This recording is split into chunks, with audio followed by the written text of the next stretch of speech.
কিন্তু সুইং এর জন্য রেডি নাই, এখন বক্স আকারে হয়ে গেছে। এই যে বক্স দেখেন, অনেক ক্ষেত্রে বক্স করার ক্ষেত্রে 8টা বা 10টা স্টিচ যায়, মেশিনটা অটো বন্ধ হয়ে যাবে। দেখেন আমি পাড়া দিয়ে বন্ধ রয়েছে, আমি কিন্তু পা দানি ছাড়ি নেই, তারপরেও মেশিনটা এই পর্যন্ত যাইয়া আর যাইতেছে না। এই ক্ষেত্রে আপনার এইটা এই যে টান টান দেওয়া আছে এইভাবে অন করতে হবে, তাহলে সুইং এর জন্য রেডি। দেখেন এখন আমার মেশিনটা সুইং এর জন্য রেডি। আমি যত সময় না কাটবো তত সময় মেশিন চলতে থাকবে। আমি মেশিনটা যত সময় না রাখবো তত সময় মেশিনটাকে চলতে থাকে। আর যখন আপনি ওটা অন করে দেবেন তখন কিছু নির্দিষ্ট স্টিচ থাকে, স্টিচ যায় তারপর বন্ধ হয়ে যায়। আর এটা হচ্ছে মেশিনের মেন স্পিড। এখান থেকে আপনাদের স্পিড দেখেন এখন 2000 স্পিড আছে, আপনি চাইলে এটা 4000 পর্যন্ত করতে পারবেন। যার যার মেশিনের যত ক্যাপাসিটি আছে, আমাদেরটা 4000 আরপিএম আছে, এর প্লাস বেশি নাই।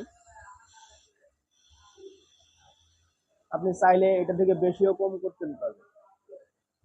এরপরে আপনার অনেক ক্ষেত্রে আছে যখন আমরা